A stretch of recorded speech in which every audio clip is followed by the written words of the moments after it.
Hello and welcome to hope तो Shant Yadav. I hope you are in best of your health and spirit. ये मेरी last video है तो इसको पूरा देखिएगा और मैं चाहूँगा कि इस लास्ट वीडियो पर आप अपने कमेंट भी और फीडबैक भी दें। ये लास्ट वीडियो होने का कारण क्या है ये मैं आपको लास्ट में बताऊँगा, क्योंकि इससे पहले मुझे काफ़ी इंपॉर्टेंट बातें करनी है। यूपीएससी का आपको सीक्रेट समझाना है कि किस सीक्रेट से वो मसाला तैयार करता है जिसकी वजह से आप जो है क्वालिफाई नहीं कर पाते हैं या आप उन चीज़ों को ढंग से एनालाइज नहीं कर पाते। So I am analysing UPSC previous year questions and I am implementing them in a real life. Down to earth में एक न्यूज़ टॉपिक है जिसका नाम है restore by use, regenerative agriculture can help save water, here is how. तो regenerative agriculture के बारे में बात हो रही है। डाउन टू अर्थ मैगजीन में ये आर्टिकल आया था। Now why it is important, ये इम्पॉर्टेंट कैसे है, हम इसको कैसे समझें कि ये इम्पॉर्टेंट है। आप इस चीज़ को समझ सकते हैं, मैं समझाता हूँ कैसे, और ये किस तरह से यूपीएससी प्री 2023 में एक प्रोबेबल क्वेश्चन बन सकता है। वो क्वेश्चन किस तरह का बन सकता है वो भी मैं आपको लास्ट में समझाऊंगा। बहुत इंपॉर्टेंट वीडियो है। अगर आप यूपीएससी का क्रक्स जानना चाहते हैं, सीक्रेट जानना चाहते हैं, वो किस तरह से फ्रेम करता है, आपको किस तरह से अपना माइंड सेट प्रिपेयर करना है, तो आई मस्ट से कि watch this my last video, you will know why. UPSC pre 2010 में सवाल पूछा, with reference to soil conservation consider the following practices, crop rotation, sand fences, terracing and wind breaks. Which one of the following is considered appropriate method for the soil conservation in India. यानी agriculture से सवाल पूछा, soil conservation के बारे में पूछा और आपको टेक्निक जो है, प्रैक्टिसेस जो है वो लिख कर दिया। इन सब के जवाब आपको कमेंट बॉक्स में लिखने हैं। ये क्वेश्चन नंबर 1 है यूपीएससी 2010 का। आपका इसका आंसर आप कमेंट बॉक्स में जरूर लिखें। सबका आंसर लिखना है जितने मैं आपको बता रहा हूँ। फिर मैं आपको ये समझाना चाह रहा हूँ ऐसा मैं बता क्यों रहा हूँ। 2010 में सवाल पूछा, वेरी गुड। 2012 में सवाल पूछा, consider the following agriculture practices. Again agriculture practices के बारे में पूछ रहा है, समझिएगा इस चीज को। I am sorry for that. Contour bunding, relay cropping, zero tillage in the context of the global climate change, which of the following helps in the carbon sequestration storage in the soil। समझ रहे हैं आप बात। तो carbon sequestration के बारे में पूछ रहा है, zero tillage, relay cropping, contour bunding, सब किससे है, एग्रीकल्चर प्रैक्टिसेस से संबंधित रिलेटेड सवाल आपसे पूछ रहा है। 2010 में पूछा, 2012 में पूछा। देखिए कार्बन इसको याद रखिएगा, टिलेज को याद रखिएगा, ये सारे आगे यूज होने वाले। मैं कुछ समझाना चाह रहा हूँ आपको, प्लीज थोड़ा सा ध्यान दीजिए और समझने की कोशिश कीजिए।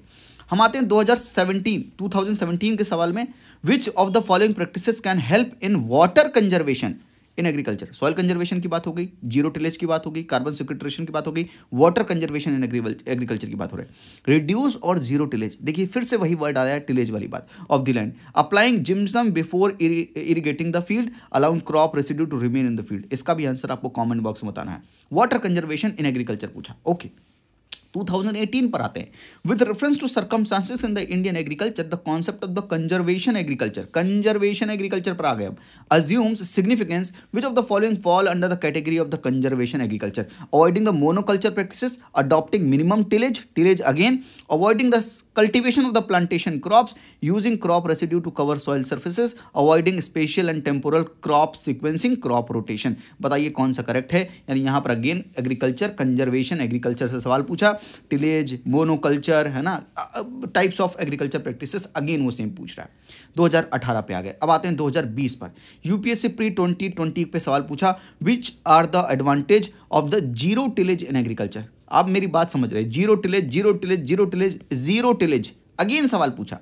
Sowing of what is possible without burning the residue of the previous crops, without the need of the nursery of the rice sapling, direct planting of the paddy seeds in the wet soil is possible, carbon sequestration is in the soil is possible। देखिए फिर से carbon sequestration में आपको पहले भी वहां पर भी समझा था, यहाँ पर अगेन वो कॉन्सेप्ट रिपीट हुआ। जीरो टिलेज का कॉन्सेप्ट रिपीट हो रहा है, कार्बन सिक्वेस्ट्रेशन का कॉन्सेप्ट रिपीट हो रहा है। इसका भी आंसर कमेंट बॉक्स में बताइए। क्वेश्चन नंबर 5वां है। 6th क्वेश्चन 2020 में पूछा गया, what are the advantage of the fertigation in agriculture? Now it is asking about the fertigation. Controlling the alkalinity of the irrigation water is possible. Efficient application of the rock, phosphate and all other phosphatic fertilizers is possible. Increased availability of the nutrients to the plant is possible. Reduction in the leaching of the chemical nutrients is possible. इसका भी answer आप comment box में जरूर दीजिएगा। कहने का मतलब क्या है, अगर आपने प्रीवियस ईयर क्वेश्चंस का ढंग से एनालिसिस किया होता है, एनालिसिस का मतलब ऐसे एनालिसिस बोलता हूं मैं उसको, ये नहीं कि आपने टॉपिक वाइज, सब्जेक्ट वाइज उठा लिया और बस क्वेश्चन पढ़ लिया और आंसर देख लिया, हो गया। आपको रिलेट करना पड़ेगा साहब, मैं इसलिए आपको सीक्रेट बता रहा हूं आज, आपको रिलेट ऐसे ही करना है। 10, 12, 18, 20, 17, 18, 20 सब में देखिए zero tillage, carbon sequestration, agriculture practices, conservation agriculture, ये सब रिपीट हो रहा। इन सब के जवाब दीजिएगा, इनको होल्ड कीजिएगा, जहां पर सवाल पूछा है जवाब जरूर दीजिएगा। अब डाउन टू अर्थ मैगजीन में एक आया concept, restore by use regenerative agriculture can help save water. Water conservation के ऊपर सवाल पूछा था, याद है आपको? वाटर कंजर्वेशन के ऊपर सवाल पूछा था, कहां पर था? हाँ, ये विच of the following practices can help in the water conservation agriculture. समझिए कि आपने एक और देखा, regenerative agriculture can help save water. Here is how, use of natural inputs, minimum till, देखिए फिर टिलेज वाला चीज आ रहा है। मल्चिंग एक इंपॉर्टेंट कॉन्सेप्ट हो गया, आगे चल के मल्चिंग के बारे में पूछ सकता है। Multi cropping, sowing of diverse and native varieties can increase the soil water holding capacity. Soil की वाटर की होल्ड करने की कैपेसिटी को ये सब चीजें बढ़ा सकते हैं। अब मैं आपको थोड़ा सा विस्तार में थोड़ा सा एलिब्रेट करके समझाना चाहता हूं। सोर्स क्या है हमारा? डाउन टू अर्थ है। डायरेक्शन क्या है? The article tries to establish relationship between the regenerative agriculture, soil health and conservation. आप समझ रहे हैं, सबका combination, regenerative agriculture, soil health and conservation. Conservation agriculture आपने समझ लिया, फर्टिगेशन आपने देख लिया, रीजनरेटिव एग्रीकल्चर, ये 2023 में प्री में रीजनरेटिव एग्रीकल्चर के ऊपर सवाल पूछेंगे। कैसा पूछेंगे मैं आपको बताता हूं अभी। कॉन्टेक्स्ट क्या है? Farmer activist agriculture research organisation across the world are developing method for the regenerative agriculture, going a step ahead of the sustainable agriculture. एक स्टेप सस्टेनेबल एग्रीकल्चर के आगे जा रहे हैं, जहां पर हम केवल resources like soil and water को मेंटेन नहीं करेंगे, सिर्फ न्यूट्रल नहीं कि मेंटेन किया, बल्कि उनको इंप्रूव करने की कोशिश करेंगे।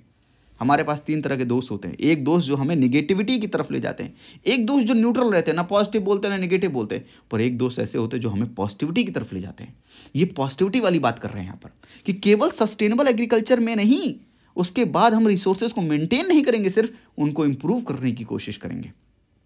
और बैकग्राउंड क्या है हमारा? फूड इनसिक्योरिटी थी। कब? जब हम 90s 60s के दशक में थे, फूड इनसिक्योरिटी थी। हम यूएसए से वीट का इंपोर्ट भी कर रहे थे, और देश में जब ऐसी हालत थी, स्टारवेशन की हालत थी, उस समय ग्रीन रेवोल्यूशन आया, जिसने हमें सेल्फ सफिशिएंट तो बनाया ही बनाया, बल्कि आज दुनिया का एक मेजर एक्सपोर्टर भी बनाया।